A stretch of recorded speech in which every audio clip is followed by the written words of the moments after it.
Hello everyone, সবাইকে আজকে ক্লাসে স্বাগতম। আজকে আমরা পরিসংখ্যান দ্বিতীয় পত্রের অধ্যায় ৫ বৈষম্যবিন্যাসের এমসিকিউ ওয়ান শট ক্লাস নিয়ে হাজির হলাম। তো তোমরা যারা এই ক্লাসটি দেখছো, তো সবাইকে আ শুভেচ্ছা। তো তোমাদের সবাইকে অনুরোধ করব এই অধ্যায়টার উপরে এই ক্লাসটা তোমরা একটু মনোযোগ সহকারে ধৈর্য সহকারে পুরোটা দেখবে। তো আমি এখন নতুন প্যাটার্নে শুরু করছিলাম। সেটা হচ্ছে কি আমরা প্রতিটা অধ্যায়ে এমসিকিউ ক্লাসের আগে ওই অধ্যায়ের রিলেটেড গুরুত্বপূর্ণ যে তথ্যাবলীগুলো আছে, তো সেগুলা আগে আলোচনা করছি। তো এই জায়গাটা সবাইকে একটু ধৈর্য ধরতে হবে। চেষ্টা করবেন বুঝে করার। তো এটার কারণটা কি? কারণ হচ্ছে কি এই ক্লাসটা হয়তোবা অনেকে এই অধ্যায়টা আ পুরোপুরি কমপ্লিট না করেও দেখতে পারো। আবার অনেকে আছে যারা কমপ্লিট করবে, করে দেন এটা করতে পারো। যাতে ২ ধরনের স্টুডেন্টই যাতে এটা থেকে বেনিফিটেড হয়, দ্যাটস ওয়াই আমি এই ইনফরমেশন গুলো এখানে এড করেছি। তো আমরা একটু সময় নিয়ে চেষ্টা করব এই ইনফরমেশন গুলো একটু ভালো করে পড়ার এবং মনে রাখার চেষ্টা করব। ঠিক আছে? এখান থেকে ইনফরমেশন গুলা তোমরা চাইলে স্ক্রিনশট আকারে নিয়ে রাখতে পারো। তো এগুলো তোমরা পড়বা। আ পড়ার পরে আমরা এমসিকিউ করব। যেহেতু এই অধ্যায় থেকে যে ধরনের এমসিকিউ হয়ে থাকে এরকম কিছু এমসিকিউ নিয়ে আলোচনা করব এবং সেগুলোর মধ্যে বিগত বছরের প্রশ্নগুলোও আসবে। তো আশা করা যায় যারা এটা বুঝে প্র্যাকটিস করবা তারা এই অধ্যায় থেকে এই এমসিকিউ গুলো থেকে তোমরা কমন পাবা। আশা করা যায়। হয়তোবা মানে কিছুটা ভিন্নতা থাকবে বাট নিয়মগুলা একই থাকবে। ঠিক আছে? তো যেটা বলছি সেটা হচ্ছে একটা সুখবর বা একটা গুড নিউজ বলতে পারো। সেটা হচ্ছে এই অধ্যায় থেকে ডিফারেন্ট কোয়েশ্চেন করে না। কিছু সেম প্যাটার্নেরই প্রশ্ন প্রতি বছর করে থাকে। তো চলো আমরা ক্লাসটা শুরু করি। আ তো আশা করি সবাই ক্লাসটা আ সম্পূর্ণ সম্পূর্ণ ক্লাস জুড়ে থাকবে। শেষ পর্যন্ত থাকবা।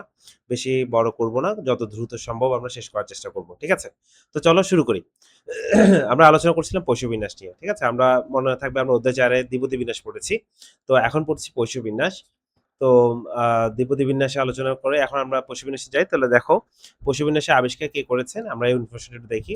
এখান থেকে আসে যে আ কে উদ্ভাবন করেছিল? সে কে? আমরা যদি এখানে দেখতে পাই সিমেন ডেনিস পয়সো বা বাংলায় পয়সো বলছি, ইংলিশে বলছি পয়সন। ঠিক আছে? এই যে দেখো পয়সন ডিস্ট্রিবিউশন বলে। তো তিনি হচ্ছেন ফরাসি গণিতবিদ ও পদার্থশাস্ত্রবিদ এবং সে কত সালে এটা উদ্ভাবন করেন? ১৮৪৭ সালে। হ্যাঁ? সাথে আ পয়সন বা পয়সোর জীবন এই যে লাইফ টাইমটাও দেওয়া আছে। জন্ম ১৭৮১ সালে এবং মৃত্যু ১৮৪০ সালে। ঠিক আছে? এরপর আসেন, আমরা যখন আলোচনা করেছিলাম এই অধ্যায়ের শুরুতে তখন বলেছিলাম যখন তোমার দ্বিপদী বিন্যাসের চেষ্টা সংখ্যাটাকে বাড়িয়ে দেওয়া হয়, আই মিন চেষ্টা সংখ্যা n টাকে যখন অনেক বড় সংখ্যা করা ফেলা হয়, আই মিন চেষ্টা সংখ্যাটা যখন অসীম হয়ে যায়, তখন দ্বিপদী বিন্যাসের যে রূপটা হয় সেটাই হচ্ছে তোমার পৈশ বিন্যাস। তো এই কারণে পৈশ বিন্যাসকে দ্বিপদী বিন্যাসের সীমায়িত রূপ বলা হয়। কেমন? সীমায়িত রূপ বলা হয়। আচ্ছা। এরপর আমরা কয়েকটা উদাহরণ দেখতে পাচ্ছি। বাস্তব পৈশী চলকের একটা উদাহরণ। আচ্ছা একটা কথা বলে রাখি, এটা কিন্তু তোমার এমসিকিউতে লাগবে। দেখবা তোমরা এমসিকিউতে পাবে। যখন n এর মানটা অনেক বড় হয়ে যাবে তখন দ্বিপদী বিন্যাস যে আ আকার ধারণ করে সেটাই হচ্ছে আসলে পৈশ বিন্যাস। ঠিক আছে? পৈশ বিন্যাসে আরেকটা আছে। সেটা হচ্ছে যে ওখানে সফলতার সম্ভাবনাটা শূন্যের কাছাকাছি হয়। সফলতার সম্ভাবনা শূন্যের কাছে মানে হচ্ছে ওই ধরনের ঘটনা যে ধরনের ঘটনা ঘটার সম্ভাবনা খুবই কম। হ্যাঁ? রেয়ার ঘটনা। তুমি উদাহরণগুলো দেখলেই মনে রাখবা। উদাহরণগুলা দেখলেই বুঝতে পারবা। তো উদাহরণগুলা আমার কথা হচ্ছে মনে রাখার দরকার নেই। একবার পড়ে যাবেন। আর কিভাবে সহজে মনে রাখবা সেটা আমি বলে দিব। ঠিক আছে? তো এই উদাহরণগুলো মনে রাখার জন্য এখন যে কথাটা বললাম সেটা গুরুত্বপূর্ণ। সেটা হচ্ছে কি যে পৈশবিন্যাসে তোমার সফলতার সম্ভাবনাটা হ্যাঁ, শূন্যের কাছাকাছি মানে খুবই ছোট। তো শূন্যের কাছাকাছি মানে বোঝাচ্ছে এটা রেয়ার ঘটনা। যে ঘটনাগুলো একটু রেয়ার হয়। খুব কম সংখ্যক হয় বা ঘটার সম্ভাবনা খুবই কম। এই ধরনের ঘটনাগুলাই আসলে পৈশবিন্যাসের উদাহরণ হিসেবে চলে আসবে। যেমন ধরো ১ম এ এই একটা উদাহরণ দিল যে তেজস্ক্রিয় পদার্থ হতে নির্গত কণার সংখ্যা। যারা সায়েন্সের ব্যাকগ্রাউন্ডে আছো তারা আশা করি তেজস্ক্রিয় পদার্থ অনেকেই বোঝো। যারা অন্য গ্রুপের আছো তো তোমরা আপাতত মনে রাখলেই চলবে। ঠিক আছে? আমরা এটা বেশি ডিপে না যাই। দেখবে এখানে সবগুলাই হচ্ছে এইখানে যতগুলো উদাহরণ দেওয়া আছে সবগুলো দেখবা রেয়ার ঘটনা। খুব কম ঘটে। যেমন প্রতি বৎসর কোনো বিমান কোম্পানি বিমান দুর্ঘটনায় কবলিত হওয়ার সংখ্যা। তুমি দেখো সারা বছর তুমি কয়টা বিমান দুর্ঘটনার খবর শুনে থাকো? পুরা বছরে হয়তোবা ১ টা বা ২ টা। তাই না? তো আল্লাহ দিলে এরকম ব্যাড নিউজ আমাদের শুনতে হয় না। এটা ভালো দিক। তবে দেখবা এটা খুবই রেয়ার ঘটনা। কিন্তু তুমি দেখো ডেইলি পুরা পৃথিবীতে কত শত হাজার ফ্লাইট উড্ডয়ন করতেছে। তার মধ্যে হয়তোবা তোমার বছরে বা একটা কি ২ টা আমরা ঘটনা শুনতে পাই। তাই না? বিমান দুর্ঘটনা হয়েছে শুনতে পাই। এটা রেয়ার ঘটনা। তারপর কোন বইয়ের প্রতি পৃষ্ঠায় ভুলের সংখ্যা। তাহলে প্রতি পৃষ্ঠায় অনেকগুলো শব্দ আছে। তার মধ্যে ভুল কয়টা হয়? ১ টা বা ২ টা হয়। বা অনেক পৃষ্ঠা আছে যেখানে ভুলও নেই। তাহলে এটাও রেয়ার ঘটনা। কোন এলাকায় প্রতি বছর বিরল রোগের মৃত্যুর সংখ্যা। বলেই তো দিচ্ছে বিরল রোগ। হ্যাঁ? বিরল রোগ মানে রেয়ার। তো যেটা রেয়ার মানে সেটা হওয়ার পসিবিলিটি অনেক কম। তারপর হচ্ছে কোন শহরে প্রতিদিন আত্মহত্যার সংখ্যা। দেখো তুমি কয়দিন খবর পাও যে তোমার একটা এলাকায় আত্মহত্যার সংখ্যাটা কেমন? দেখবা কত মানুষ থাকে তার মধ্যে আত্মহত্যা করে কয়টা? ১ টা ২ টা। ধরো একটা এলাকায় থাকে তোমার লাখ, লাখ মানুষ থাকে তার মধ্যে আত্মহত্যা করছে হয়তোবা ১ জন বা ২ জন। যেটা খুবই রেয়ার। তারপর রক্তে নমুনায় শ্বেতকণিকার সংখ্যা। শ্বেতকণিকা খুবই কম। এটাও সায়েন্সের ব্যাকগ্রাউন্ড স্টুডেন্টরা বুঝতে পারবে যারা বায়োলজি পড়ে। লোহিত রক্তকণিকা, শ্বেত রক্তকণিকা, অনুচক্রিকা, হ্যাঁ? রক্তের যে কণিকাগুলো আছে সেগুলো প্রোগ্রামে দেখবা শ্বেত রক্তকণিকা খুবই কম থাকে। যারা আমরা বুঝি না, যারা আমরা কমার্স বা আর্টস ব্যাকগ্রাউন্ডে আছি তারা এইসব ইনফরমেশন নিয়ে মাথা খাটানোর দরকার নেই। আমরা জাস্ট মনে রাখার চেষ্টা করব। ঠিক আছে? তারপর হচ্ছে ৭ নাম্বার একটি প্রদত্ত নমুনায় ব্যাকটেরিয়ার সংখ্যা। ব্যাকটেরিয়ার সংখ্যা খুবই কম থাকে। তারপর হচ্ছে কোন টেলিফোন সংযোগ কেন্দ্রে ভুল সংযোগের সংখ্যা। তুমি দেখো তুমি কল করছো কয়টা রং নাম্বারে কল যাচ্ছে। খুবই কম না? খুবই রেয়ার হয়। তারপর হচ্ছে কোন একটা এলাকায় জন্মগ্রহণকারী জন্মান্ধ শিশু মানে যতই যতই সন্তান বা যত শিশু জন্মাচ্ছে তাদের মধ্যে কয়টা জন্মান্ধ হয় মানে জন্ম থেকে তারা অন্ধ হয় এটার সংখ্যাটাও খুবই কম রেয়ার ঘটনা কেমন তুমি আশেপাশে খবর নাও খবর নিলে দেখবা খুবই কম আর মানুষ শোনা যায় খুব কম খবর পাওয়া যায় যেখানে তোমার সন্তানটা কি হয় জন্ম থেকেই তোমার অন্ধ হয়ে থাকে এটাও খুব রেয়ার ঘটনা তাও তুমি এই উদাহরণগুলো মনে রাখার টেকনিকটা কি টেকনিক হচ্ছে যেটা খুবই রেয়ার ঘটনা হবে সেটাই আমরা বলতে পারি পশুচলকের উদাহরণ ঠিক আছে পড়ো চলো আমরা নেক্সট স্লাইডে যাই এই যে দেখো দ্বিপদী বিন্যাস হতে পশু বিন্যাসের উপাদ্য শর্ত এই যে আমি বললাম চেষ্টার সংখ্যাটা বড় হবে আর সফলতার সম্ভাবনাটা কি হবে শূন্যের কাছাকাছি হবে ঠিক আছে এবং আটা কি এনপি এর মানটা একটা ধ্রুবক হবে তো এনপি এর মানটা হচ্ছে একটা ধ্রুবক আমরা সেটা এম বলতে পারি ঠিক আছে একটা নির্দিষ্ট মানের দিকে নেই একটা নির্দিষ্ট মান হয়ে যায় একটা মানের দিকে চলে যায় সেটাকে আমরা এম ধরছি তাহলে এই তিনটে শর্ত ফিল আপ করলে দ্বিপদী বিন্যাস তোমার পৈশ্য বিন্যাসে রূপান্তরিত হয়ে যায় তো পৈশ্য বিন্যাসের সম্ভাবনা ফাংশনটা একটু দেখো এটা আশা করি যারা যারা ম্যাথ করছো সবার মুখস্থ আছে আর যাদের নেই তারা অবশ্যই মুখস্থ করতে হবে ঠিক আছে আচ্ছা তো এখানের মধ্যে পৈশ্য বিন্যাস একটি দ্বিপদী সরি একটি বিচ্ছিন্ন চলক তো দেখো দ্বিপদী চলক একটা বিচ্ছিন্ন চলকের বিচ্ছিন্ন দ্বিপদ চলকের সম্ভাবনা বিন্যাস আবার পৈশ্যটাও কিন্তু বিচ্ছিন্ন দ্বিপদ চলকের সম্ভাবনা বিন্যাস আমি কিন্তু তোমার দ্বিপদী চলকের বেলায় দ্বিপদী বিন্যাসের বেলায় আমি এই কথাটা বলেছিলাম তাহলে মনে রাখো যে আমাদের বইতে ৩ টা বিন্যাস আছে। আমি আবার বলছি দ্বিপদী বিন্যাস, পৈশ্য বিন্যাস আর একটা হচ্ছে পরিমিত বিন্যাস। তো দ্বিপদী আর পৈশ্য হচ্ছে বিচ্ছিন্ন দ্বিপদচলকের বিন্যাস আর পরিমিত বিন্যাস হচ্ছে অবিচ্ছিন্ন দ্বিপদচলকের বিন্যাস। মনে থাকবে? অবিচ্ছিন্ন দ্বিপদচলকের বিন্যাস কেবল একটাই আছে। সেটা হচ্ছে পরিমিত বিন্যাস অধ্যায় ৬। তারপরে এটাও গেল। আর পৈশ্য বিন্যাসের পরামিতি কয়টি? একটি। সেটা এখানে আমরা এম পাচ্ছি। এম। আচ্ছা কোথাও, কোথাও কোনো বইয়ে এম না দিয়ে থিটা দেয়। সমস্যা নেই। বা কোথাও ল্যামডা দেয়। ল্যামডা। এটার নাম কি? ল্যামডা। সো সমস্যা নেই। প্রশ্নে যে কটা দিতে পারে ধরো যদি কোথাও কোনো প্রশ্ন এভাবে দিয়ে দেয় যে তারা যদি থিটাকে পরামিতি হিসাবে চিন্তা করে তাহলে সম্ভাবনা ফাংশনটা দেখতে এরকম হবে যেখানে এম আছে এম এর জায়গায় আমরা থিটা বসাবো এই যে থিটা তখন দেখতে এমন হবে বা কোথাও প্রশ্ন চাইলে এভাবে দিতে পারে সো ঘাবড়ানো কিছু নেই ল্যামডা দিতে পারে ঠিক আছে এভাবে দিতে পারে মাথায় রাখবা আর এদিকে খেয়াল করো এন এর মানটা ইনফিনিটি খেয়াল করছো এন এর মানটা ইনফিনিটি আচ্ছা এরপর আসো পশ্চিম বিন্যাসের গড় হচ্ছে এম ভেদাঙ্ক এম হ্যাঁ যদি কেউ আহ, পরামিতি থিতা ইউজ করো তখন থিতা হয়ে যাবে ল্যামডা ইউজ করলে ল্যামডা হয়ে যাবে সেম এক কথা এখানেও ঠিক আছে তারপর হচ্ছে গড় বা ভেদাঙ্ক সমান হয় পশ্চিম বিন্যাসে গড় এবং ভেদাঙ্ক সমান মনে রাখবা আর দ্বিপদী বিন্যাস বেলা গড়টা বড় ছিল তোমার ভেদাঙ্কটা ছোট ছিল আর পশ্চিম বিন্যাসে দুটোই সমান ঠিক আছে মনে থাকবে তো আশা করি ইনফরমেশন গুলো তোমাদের জানা আছে বা এখন জানছো পরের স্টেপে যাই পরের ইনফরমেশনটা দেখি আচ্ছা আমরা একটা ইনফরমেশন বলে দিই তাহলে যেহেতু ভেদাঙ্ক এইটা এম তাহলে পরিমিত ব্যবধান হচ্ছে রুট এম মনে থাকবে পরিমিত ব্যবধান বা আদর্শ বিচ্যুতি হচ্ছে রুট এম আচ্ছা পরটাতে যাই চলো বঙ্কিমতাঙ্ক এখানে একটা ইনফরমেশন আমি তোমাকে দিয়ে দিব এটা সামনেও আছে তারপর বলে দিচ্ছি সেটা হচ্ছে কি বঙ্কিমতাঙ্ক হচ্ছে 1/√m মনে রাখবে এমটা অলওয়েজ গ্রেটার দেন জিরো এই যে আমি এখানে আলোচনা করছি এই যে এমটা অলওয়েজ গ্রেটার দেন জিরো মানে এম এর মান ঋণাত্মক হতে পারবে না ঠিক আছে এখানে একটা ভুল আছে শূন্য হবে না এখানে শূন্য হবে না আচ্ছা তাহলে সবসময় কি হবে এম এর মানটা শূন্য থেকে বড় হবে শূন্যও হবে না ধনাত্মক হবে তারপর বলছে কি পশ্চিমিনের সর্বদা ধনাত্মক বঙ্কিম এই দেখো যেহেতু এটা প্লাস এই ভিতরে একটা অলস প্লাস আসবে সো দ্যাটস ওয়াই এটা কখনো নেগেটিভ আসবে না, পুরো রাশিটা কখনো নেগেটিভ আসবে না। দ্যাটস ওয়াই আমরা বলতে পারি যে পৈষ্য বিন্যাস সর্বদাই তোমার ধনাত্মক বঙ্কিম। কিন্তু দ্বিপদী বিন্যাস কিন্তু ধনাত্মক বঙ্কিমও হতে পারে। ওই যে পি এর মান কিউ এর মান সমান হলে সুষম, পি এর মানটা যদি বড় হয় তাহলে ঋণাত্মক বঙ্কিম, পি এর মানটা যদি ছোট হয় তাহলে ধনাত্মক বঙ্কিম, এটা আমরা বলছিলাম। কিন্তু পৈষ্য বিন্যাস সর্বদাই ধনাত্মক বঙ্কিম, মনে থাকবে? আচ্ছা, সূচলতা হচ্ছে নির্ণয়ের হিসাবটা হচ্ছে এটা 3 + 1/m। সো যেহেতু এটা অলওয়েজ ধনাত্মক, সো ৩ এর সাথে একটা ধনাত্মক রাশি যোগ করলে সেটা ৩ এর থেকে বেড়ে যাবে, কখনো কমবে না। দ্যাটস ওয়াই পোষ্যবিন্যাস সর্বদা অতি সূচালো, মনে থাকবে? তাহলে পোষ্যবিন্যাস সর্বদা হচ্ছে ধনাত্মক বঙ্কিম, আর সর্বদাই অতি সূচালো, এটা ফিক্সড, এটা একদম ফিক্সড।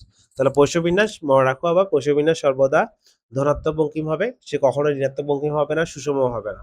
আবার সে সবসময় অতি সূচালো হবে, কখনো অনতি সূচালো বা মধ্যম সূচালো হবে না, সবসময় অতি সূচালো হবে, মনে থাকবে?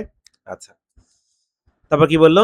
পৈষ্যবিন্যাসের পরিমিত মান খুব বড় বা অসীম হলে সেটা কি হয়ে যায়? পরিমিত বিন্যাস হয়ে যায়। তাহলে একটা শর্ত পেয়ে গেলাম যে কখন পৈষ্যবিন্যাসটা তোমার পরিমিত বিন্যাস হয়ে যায়, যখন পরামিতি m এর মানটা বড় হয়ে যাবে। ঠিক আছে? m এর মান বড় হবে তখন। তাহলে m যদি কখনো পরামিতি m ইউজ করে তাহলে m লিখবো, থিটা ইউজ করলে থিটা লিখবো, ল্যামডা ইউজ করলে ল্যামডা লিখবো, একই কথা। তাহলে পরামিতি যদি অনেক বড় হয়ে যায়, অসীম হয়ে যায়, তখন তোমার পৈষ্যবিন্যাসটা পরিমিত বিন্যাসের রূপ নেয়। ঠিক আছে? এরপরে তো আমরা বললামই যে পৈষ্যবিন্যাসের গড় ঋণাত্মক হতে পারে না, মানে জিরো হতে পারবে না। ঋণাত্মক কথাটা থেকে আমার মনে হয় ধনাত্মক কথা বলা উচিত ছিল। ধনাত্মক ঋণাত্মক হতে পারবে না মানে, আচ্ছা ঠিক আছে, চলবে। তাহলে বলে দিলাম তো যে শূন্য থেকে বড় হবে অলওয়েজ। ঠিক আছে? শূন্য হতে পারবে না। তো চলো যথারীতি শুরু করি আমরা। তো মোটামুটি আমরা এই ৩টা স্লাইডে যারা যারা পড়েছো চাইলে একটু স্ক্রিনশট নিয়ে রাখতে পারো।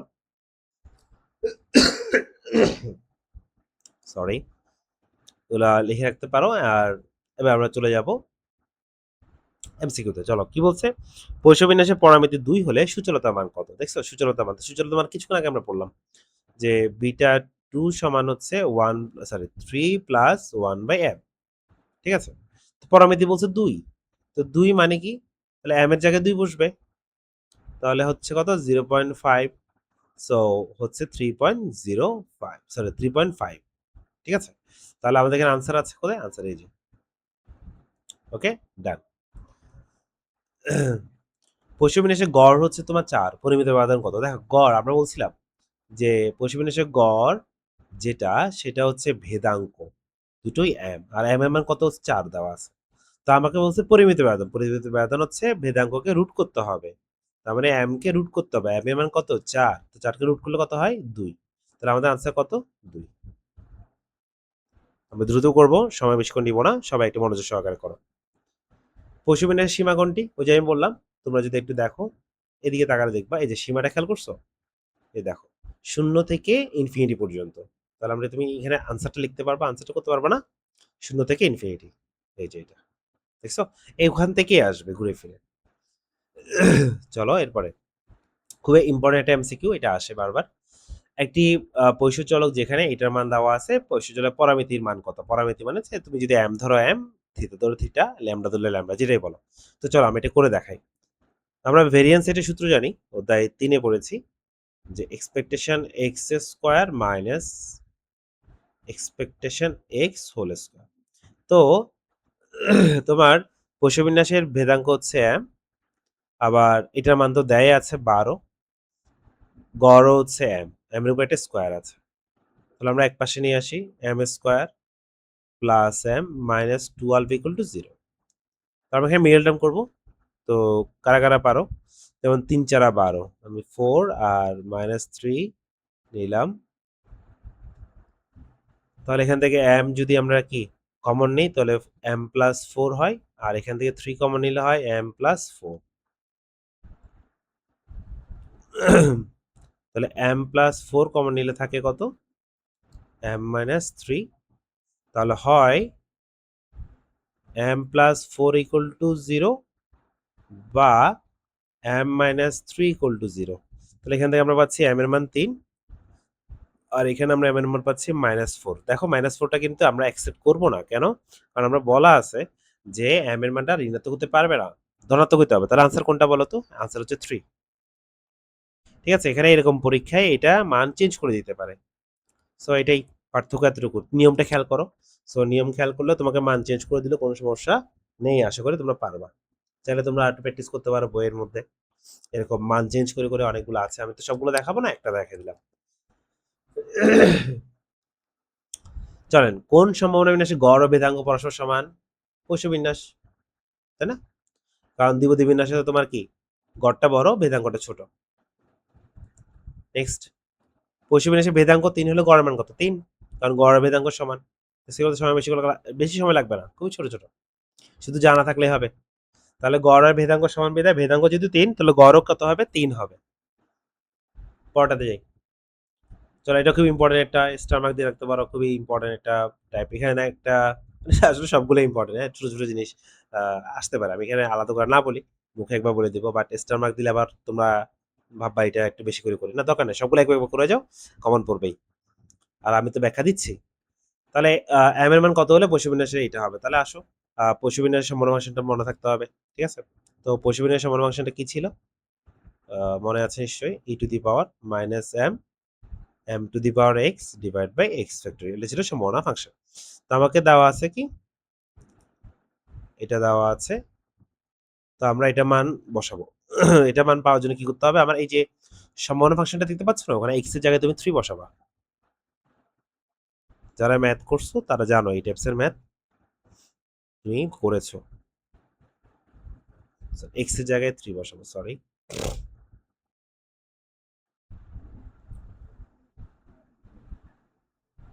তাহলে এম স্কোয়ার, এখানে 2 বসালাম, 2 ফ্যাক্টরিয়াল। তাহলে এখানে দেখো এটা চলে যাবে। 3 ফ্যাক্টরিয়াল মানে হচ্ছে 6। 3 ফ্যাক্টরিয়াল মানে কি? 3 ফ্যাক্টরিয়াল মানে হচ্ছে 3, 2, 1 গুণাকারে আছে 6। আর 2 ফ্যাক্টরিয়াল মানে হচ্ছে 2 আর 1 গুণাকারে আছে, 2 1 2। ঠিক আছে? যারা জানো তারা তো জানোই, যারা জানো না তাদের জন্য একটু আলোচনা করে দিলাম। তাহলে উপরে থাকে এম কিউব, ওকে, এখানে 1/3 থাকে, এখানে এম স্কোয়ার ডিভাইড বাই 2 থাকছে। তাহলে আমরা দেখতে পাচ্ছি 6, এ পাশে 3 দুগুণা 6 হয়ে গেছে। সো আমি একটা কাজ করি, এম কিউব এম স্কোয়ারটাকে এই পাশে নিয়ে আসলাম, নিচে চলে আসবে। এখানে 6 আছে, আর এই 6টাকে আমি এই পাশে পাঠিয়ে দিলে উপরে চলে আসবে। তাহলে আসেন কাটাকাটি করি, এম কিউবকে এম স্কোয়ার দিয়ে কাটাকাটি করলে আর উপরে থাকে একটা এম, আর 6কে 6 দিয়ে কাটাকাটি করলে থাকে 1। তাহলে আমার এম এর মান কত বলো তো? এম এর মান হচ্ছে 1। এম এর মান কত? 1। ঠিক আছে, খুব সিম্পল, পারবো আশা করি। বুঝতে পেরেছি। ঠিক আছে, এবার আমরা পরটাতে যাই। কোন পৈষ্যবিন্যাসের পরিমিত ব্যবধান হচ্ছে 2 হলে গড় কত? তো পরিমিত ব্যবধান হচ্ছে 2, তাহলে স্কোয়ার করে দিলে ভেদাঙ্ক সেটা 4। স্কোয়ার করছি, ওই পাশে স্কোয়ার করছি, স্কোয়ার রুট চলে গেছে, আর 2 কে স্কোয়ার করলে 4 হয়ে গেছে। আর আমরা জানি কি গড় আর ভেদাঙ্ক সমান, তাহলে যাহাই গড় তাহাই ভেদাঙ্ক, তাহলে গড় কত? 4। ঠিক আছে, আচ্ছা। কোন পৈষ্যবিন্যাসের আদর্শ বিচ্যুতি কত? এই যে 2 টাইম আদর্শ বিচ্যুতি বা পরিমিত ব্যবধান একই কথা। এরপর এই দেখো, এই টাইপসের মধ্যে আমরা কিছু আগে করছি না, চলো এটা আবার একটু ট্রাই করি, চলো এবার সরাসরি করে ফেলি। x ইকুয়াল টু 2 সমান x ইকুয়াল টু 3 দিয়েছে। আচ্ছা, তাহলে আমরা কি করবো, যে সম্ভাবনা ফাংশনে x এর জায়গায় 2 বসাবো।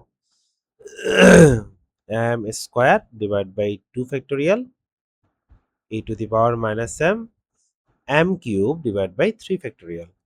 তাহলে e to the power minus m e to the power minus m উপপক্ষে চলে যায়, কিভাবে চলে যায়? তুমি যদি এক পাশে নিয়ে আসো, এইটাকে যদি এই পাশে আনো তাহলে নিচে চলে আসবে, ভাগ করে চলে যায়, অথবা এটাকে যদি তুমি ও পাশে পাঠিয়ে দাও এটাও ভাগ হয়ে যাবে, কাটাকাটি চলে যায়। আর 2 ফ্যাক্টরিয়াল মানে হচ্ছে 2, 3 ফ্যাক্টরিয়াল মানে হচ্ছে কত? 6।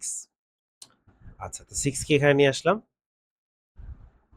m স্কয়ারকে পাশে নিয়ে গেলাম, তাহলে এখানে থাকে m আর এদিকে থাকে 3। 6 কে 2 দিয়ে ভাগ করলে 3 থাকে, তাহলে আনসার হচ্ছে 3। একটু প্র্যাকটিস করবেন, অবশ্যই প্র্যাকটিস করবেন, আর যারা ম্যাথ করছেন এই টাইপের ম্যাথ করলে এগুলো ইজি লাগার কথা। এই ছোট ছোট পার্টগুলো তোমাকে এমসিকিউ আকারে আসবে।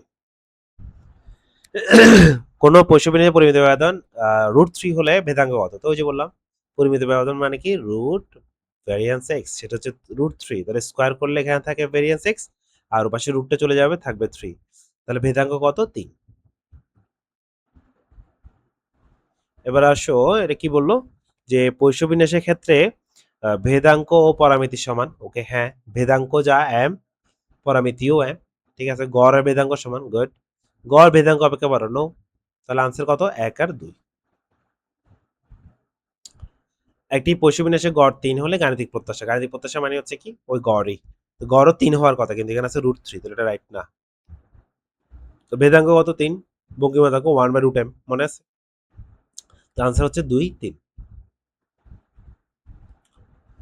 নেক্সট পশুবিন্যাসে গাণিতিক প্রত্যাশা হচ্ছে √4 গাণিতিক প্রত্যাশা মানে হচ্ছে এক্সপেকটেশন x তাহলে সেটাই গড় সেটাই ভেদাঙ্ক নাকি?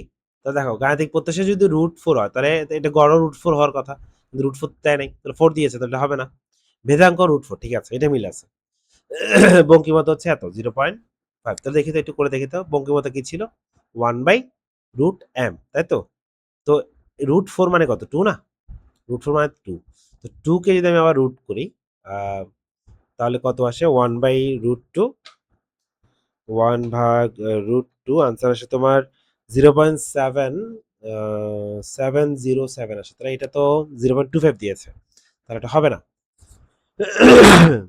তাহলে এটা ভুল তো সঠিক উত্তর কত শুধুমাত্র 2 ঠিক আছে √4 কে রুট করলে 2 হয় আর আমাদের বঙ্কিমতা কি ছিল 1/√m সো এখানে m এর মান পেয়েছি কত m এর মান পেয়েছি √4 মানে 2 পেয়েছি কেমন এই যে আমি m এর জায়গায় যখন 2 দিই এই এই জন্য আমি এটা 1/√2 লিখেছি অনেকে না বুঝলে এখন বুঝবো আশা করে চলো এবার পরটাতে যাই পশুবিন্যাসে গড় হতে পারে কি ধনাত্মক শূন্যের বেশি এটা এটা ঋণাত্মক তো হবেই না তো 2, 3 হচ্ছে আমার আনসার নেক্সট পশুবিন্যাসে গড় ভেদাঙ্ক পরিমিত পরিমিত মান সমান একই বা সমান ভিন্ন ভিন্ন হবে না তাহলে 1 আর 2 আনসার তো বিশেষ হচ্ছে না এত সহজ সহজ গুলো আসে হ্যাঁ এত সহজই আসে অনেকের হয়তো বিশেষ হচ্ছে না কিন্তু আসলে মজার কথা হচ্ছে এরকম সহজ সহজ কোশ্চেন গুলাই তোমার এখান থেকে আসে তো এটা করার উদ্দেশ্য হচ্ছে সবাই একবার পড়ে ফেলা আমার সাথে করলে তোমার আলাদা করে আর পড়তে হবে না আশা করি তুমি প্র্যাকটিস করতে পারবা একবার এই ক্লাসটা করে নিচ্ছ চাইলে এই ক্লাসটা তুমি ফ্রেন্ডদের সাথে শেয়ার করতে পারবা এটা উন্মুক্ত থাকবে বেশি বেশি শেয়ার করে দিতে পারবা পশুবিন্যাসের ক্ষেত্রে পরামিতি একটি ইয়েস এটা অলওয়েজ ধনাত্মক বঙ্কিম এবং অলওয়েজ অতি সূচালক দেখছেন ইনফরমেশন গুলাই তাহলে এখানে তিনটাই রাইট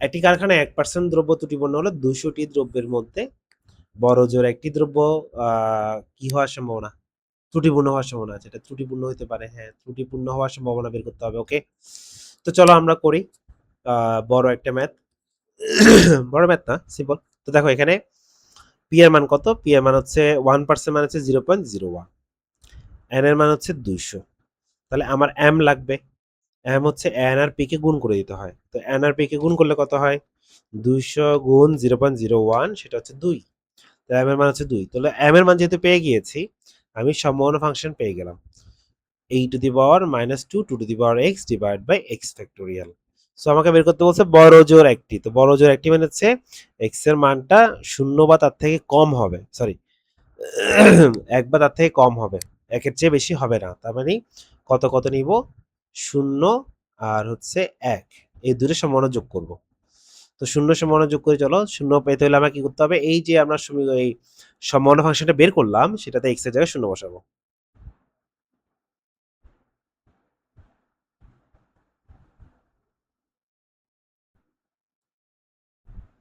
তাহলে এখানে থাকে কোনো কিছু পাওয়ার 0 হলে সেটা 1 আর 0 ফ্যাক্টর মানে 1 আর এখানে 1 ফ্যাক্টর মানে হচ্ছে 1 আর 2 এর উপর পাওয়ার যেহেতু 1 আছে তাহলে এটা 2 তাহলে 2 ই ইনভার্স এটা 2 হবে না এম এর মধ্যে 2 2 তাহলে কয়টা e to the power inverse e to the power -2 আছে তিনটা ওকে এবার এটা আমরা করে ফেলি চলো ক্যালকুলেটর দিয়ে করে ফেলি ই এর মানটা তোমরা পারবা ক্যালকুলেটর খুঁজে দেখলে পাবে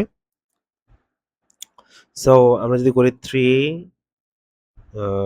ই টু দি পাওয়ার -2 তো রেজাল্ট আসে 0.4060 এই টাইপস কিছু কাছাকাছি কোনটা আছে দেখি এই যে 0.4 আছে ঠিক আছে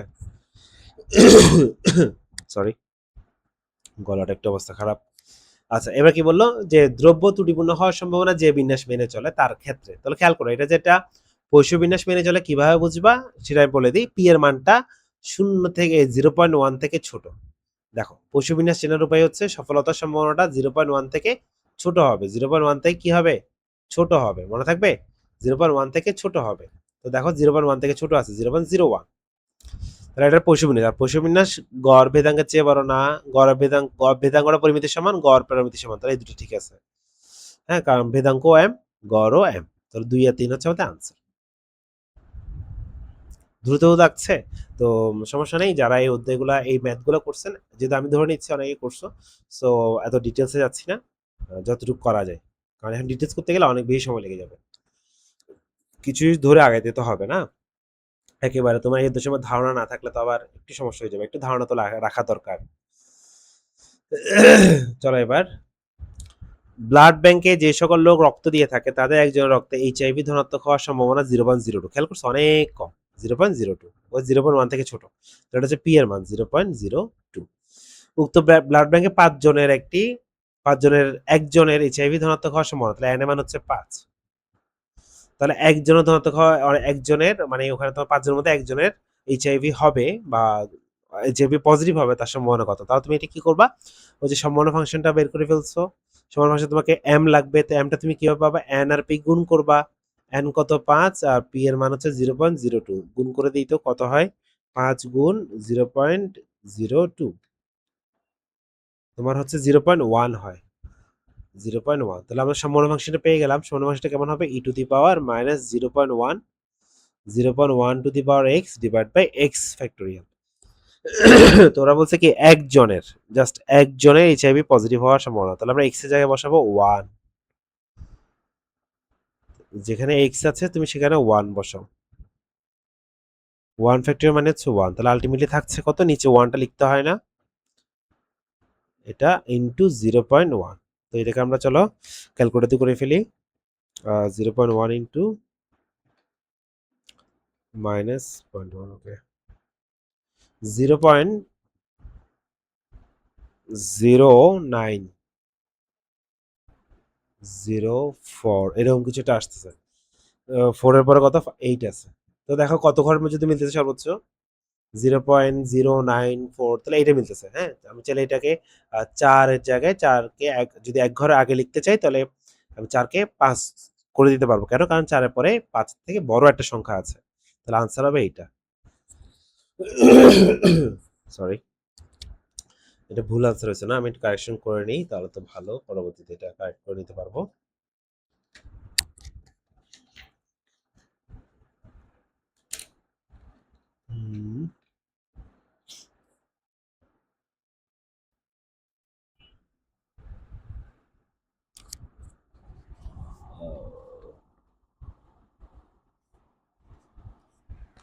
ঠিক আছে, ওকে, এরপরটা দেখি। তো উক্ত ব্লাড ব্যাংকে 200 জনের মধ্যে একজনের এইচআইভি হওয়ার সম্ভাবনা নির্ণয় করা এবার। তো বলছে কি, আচ্ছা এটা তো আবার লাগবে না, সমস্যা নেই, 200 জনের মধ্যে একজনে এইচআইভি ধনাত্মক হওয়ার সম্ভাবনা নির্ণয় করা যায় নিম্নের কোন বিন্যাস ব্যবহার করে, বলে দিচ্ছে না। আচ্ছা, তো চলো করি। তো যেহেতু এটা এর মান অনেক ছোট, বুঝে দিয়ে গেছি আমরা তো পশু বিন্যাসী ব্যবহার করছি, তাহলে আমরা এটা পশু বিন্যাসী ব্যবহার করবো, ঠিক আছে, তো কারণ কি পি এর মানটা খুব ছোট এখানে, পশু বিন্যাসী উদ্ভাবকে দেখছো, পশু, একটু পুরো নামটা খেয়াল করবো, হয়তো অনেক সময় তোমার এই নামগুলো একটু চেঞ্জ করে দিতে পারে, তো অনেকে ভাববা যে পশু যেহেতু আছে আনসারটা দিয়ে দিই, তাহলে এমন হতে পারে এ পশু দিল কিন্তু এই দুইটা আবার ডিফারেন্ট করে দেবে, কিরকম দিল, হোরেস সিক্রিস্ট পৈশু এবার দিতে পার দিল, কিন্তু ক্ষতে কি দিল, সিমন ডেনিস, পৈশুটা দেয় নাই, সো একটু খেয়াল করবা, হ্যাঁ, একটু চেঞ্জ করে দিতে পারতো, পুরো নামটা মনে রাখার চেষ্টা করবা, যেহেতু বইতে পুরো নামটা আছে, পুরো নামটা মনে রাখার চেষ্টা করবা। দ্বিপদী বিন্যাস কোন শর্তে বৈশ্বিক বিন্যাসে রূপান্তরিত হয়, এটা আমরা আলোচনা করছি প্রথমেই, তাই না, n এর মান বেশি হয়ে যাবে, সফলতার সম্ভাবনা খুবই ছোট হবে। পোষ্যবিন্যাসে একটি ক্ষুদ্র সীমার মধ্যে 2 বা ততোধিক ঘটনা ঘটার সম্ভাবনা অতি নগণ্য, ওই যে বললাম পোষ্যবিন্যাস মানে কি এমন কেসগুলো যেগুলো খুবই রেয়ার, খুবই কম ঘটে, এই কারণে তো সম্ভাবনা কম, সফলতার সম্ভাবনা কম রাখা হয়েছে। পশুচলক এটা কি বিচ্ছিন্ন দেবচলক, দেখছো, এটা তোমরা পড়ে ফেলছো, এর কয়েকটা উদাহরণ আছে, এই উদাহরণগুলো আমি একসাথে দিয়েছি যাতে বুঝতে পারো। দেখো সবগুলো উদাহরণ দেখবা রেয়ার ঘটনাগুলা, কেমন রেয়ার ঘটনা, যেমন ধরো ক্রিকেট খেলায় একজন বোলারের এক ইনিংসে 7 উইকেট পাওয়ার সম্ভাবনা, তুমি বলো 7 উইকেট একজনের পায়, এটা খুব রেয়ার ঘটনা ঘটে না, প্রতি ম্যাচে কি ঘটে, হ্যাঁ, হ্যাট্রিক তো ঘটে না, বা ধরো কোনো একটা বোলার সে হ্যাট্রিক করার সম্ভাবনা, তো হ্যাট্রিক কি সচরাচর ঘটে থাকে? ঘটে না, তো খুব রেয়ার ঘটনা এগুলো, তাই না? তো এক ইনিংসে 7 উইকেট পাবে একজন বোলার, এটাও রেয়ার ঘটনা। ঘটে না যে তা না, এমনও করছে 10 উইকেটও পাইছে টেস্ট ক্রিকেটে, বাট খুব কম ঘটছে। সো রেয়ার ঘটনা মানে পৈশবিন্যাস। কোন রোগীর রক্ত পরীক্ষায় নমুনার লোহিত রক্তকণিকার সংখ্যা পরিমাপ ব্যবহৃত হয়, রেয়ার ঘটনা। তারা বলছে ক্রিকেট খেলায় টিকিট কাউন্টারের ভিড়, আচ্ছা এটা একটা মজার বিষয়। যত কাউন্টারের ভিড় আছে, যত লাইন আছে, কিউই আছে, সিরিয়াল আছে, এই সবগুলো তোমার পৈশবিন্যাস ব্যবহার হবে, ঠিক আছে? মনে রাখা হবে বলছি। কাউন্টারে ভিড়, কেউ ধরো সুপার শপে সে বিল দিচ্ছে, তো বিল দেওয়ার জন্য কাউন্টারের সামনে লাইন ধরতে হয় না, টিকিট কাটার জন্য লাইন ধরতে হয় না, রেলের টিকিট, বাসের টিকিট, যতগুলো আছে, বা কাস্টমার কেয়ারে ফোন কল, হ্যাঁ, কাস্টমার কেয়ারে ফোন কল দিয়ে দেখবা তোমাকে হোল্ড করে রাখে, যে আমাদের সকল অফিসার বলে, এগুলো কি বলে, অপারেটররা কি আছে, ব্যস্ত আছেন, আপনি একটু অপেক্ষা করেন। তো এই যে অপেক্ষা করার এই ব্যাপারটা বা সবগুলা কি দিয়ে হিসাব করা হবে? এগুলো সবগুলা ক্যালকুলেশন করা হয় পয়সা দিয়ে। সো যদি তোমাকে ক্রিকেট খেলা, counter, ticket, customer care call, অপেক্ষা, ডাক্তারের সিরিয়াল এইসব বলে, এগুলোর সাথে সবগুলোর সাথে পয়সা বিন্যাসটা জড়িত হবে। ব্যাখ্যা দিচ্ছি না, জাস্ট মনে করে দিলাম। এটা ব্যাখ্যা আপাতত মনে হয় তোমার প্রয়োজন নেই, আমার মনে হয় তুমি এত মনে রাখার জন্য যতটুকু লাগে ততটুকু আমি তোমাকে বললাম। এই যে এম এর মান হচ্ছে কি 0 থেকে বড়, এটা ব্যাখ্যার কিছু নাই। পশু বিন্যাসের ক্ষেত্রে পি এর মানটা দেখছো 0.1 থেকে ছোট, আর দ্বিপদী বিন্যাসের বেলা কি হয়? 0.1 থেকে বড় হয়। এটা একটা পাশাপাশি বলে দিলাম। বঙ্গিমতা অলস ধনাত্মক। তারপরে ওই যে দেখো, এই জিনিসটা তোমরা কিন্তু দ্বিপদী বিন্যাসে পেয়েছিলাম, দুইটি স্বাধীন পৈশ্য চলকের যোগফল একটি পৈশ্য চলক, দুইটি স্বাধীন দ্বিপদী চলকের যোগফল একটি দ্বিপদী চলক, একই কথা। এটা একটা বৈশিষ্ট্য যেটা দুটো বেলায় সত্য। নেক্সটে যাই, কি বলছে? পশু চলকের কোনো নির্দিষ্ট মানের সফলতার সম্ভাবনাকে মোট গণসংখ্যা দ্বারা গুণ করলে পাওয়া যায় প্রত্যাশিত গণসংখ্যা। আমরা প্রত্যাশিত এই যে দুইটা এই ধরনের ম্যাথগুলো করার সময় করছি, প্রত্যাশিত গণসংখ্যা কি করতাম? এন দিয়ে সম্ভাবনাকে গুণ করতাম, মনে আছে কিনা দেখো। প্রত্যাশিত প্যাকেট সংখ্যা এগুলো বের করার সময় কি করতাম? একটা বড় হাতের এন দেয়া থাকতো, সম্ভাবনাটাকে ওই এনটা দিয়ে গুণ করে দিতাম। নেক্সট, একটি পরিসীমা বঙ্কিমাতাঙ্ক 0.5 বললাম, পরামিতি কত? তো বঙ্কিমাতাঙ্ক হচ্ছে রুট বিটা 1, সেটা মানে হচ্ছে কত? 1/রুট এম। তো আমাকে রুট বিটা 1 কত বলছে ওরা? 0.5। তাহলে আমাদেরকে বের করতে হবে কি এম এর মান, মানে পরামিতির মান বের করতে হবে। আল্লাহু আকবার। তো আমি যদি এখানে 0.5 কে লিখতে পারি, হাফ লিখতে পারি, তো দুটোকে যদি আমি বিপরীত করে দিই, উল্টাই দিই, রুট এম সমান 2, তাহলে এম সমান কত স্কোয়ার করলে? এদিকে 4 হয়ে যাবে এম, তাহলে এম সমান হচ্ছে 4। এখানে বর্গ করছি, হ্যাঁ, রুট উঠানোর জন্য বর্গ করতে হয়েছে। পৈষ্য বিন্যাসের ক্ষেত্রে বিন্যাসটা কি সর্বদা ধনাত্মক বঙ্গি, দেখছো? সর্বদা মধ্যম সূচালো না, সর্বদা অতি সূচালো, তাহলে 1 আর 3 হচ্ছে আমাদের সঠিক উত্তর। আকস্মিক ঘটা আকস্মিকভাবে ঘটা এমন কোনো ঘটনার সম্ভাবনা নির্ণয় ব্যবহৃত হয় কোনটি? ওই যে বললাম আকস্মিক, রেয়ার ঘটনা মানে হচ্ছে পৈষ্য বিন্যাস, যেটা খুব কম ঘটে। পৈষ্য বিন্যাসের পরামিতি কয়টি? একটি।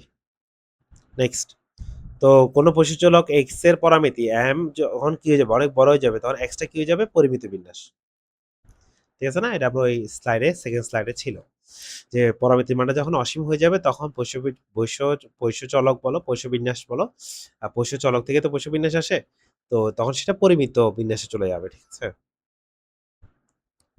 পৈষ্য গড় ক্ষেত্রে কি গড় আর ভেদাঙ্ক সমান হয়, ইয়েস। আবার দেখো, আবার উদাহরণ, কোনো ব্যস্ততম শহরে যানজট দূরীকরণে ব্যবহৃত হয়, ওই যে বলে অপেক্ষা করার ব্যাপারটা, যত অপেক্ষা করার ব্যাপারগুলো আছে সেটা পৈষ্য বিন্যাসের সাথে জড়িত। কোন শহরের প্রতিবেশী আত্মহত্যাকারী, ওই যে এটা তো আমরা উদাহরণই ছিল সরাসরি।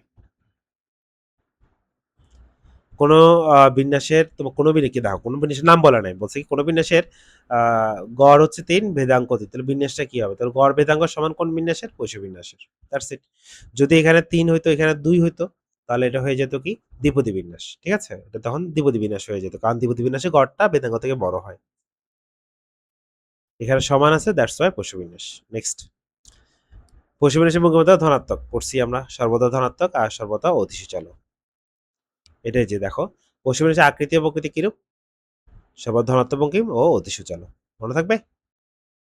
আচ্ছা, এরপর শেষ। দেখছো বলতে শেষ হয়ে গেছে। তাহলে আর কথা না বাড়াই, শেষ করতে পারছি। তো প্রত্যেকটা সিকিউ, সরি, প্রত্যেকটা এমসিকিউ আশা করি তুমি বুঝে বুঝে করছো, কঠিন কিছু না, এই ধরনের এমসিকিউ আসে বিশেষ করো। তো আশা করি পারবা। তো একবার এটা ক্লাসটা করা হলে যারা যারা তুমি ক্লাসটা করছো সবাইকে ধন্যবাদ। তো তোমরা এই ক্লাসটা করার পরে তোমরা কি করবা, যে তোমার কাছে বই গাইড যাই থাকুক একটু উল্টাবা, উল্টে দেখো নতুন কিছু পাও কিনা। দেখবে ম্যাক্সিমামই এরকমের মধ্যে আসবে আশা করছি। ঠিক আছে, ধন্যবাদ সবাইকে ক্লাসটা করার জন্য। আর ক্লাসটা যদি কোনো উপকৃত হয়ে থাকো অবশ্যই বন্ধুদের মধ্যে শেয়ার করে দিতে পারবে। সবাইকে ধন্যবাদ।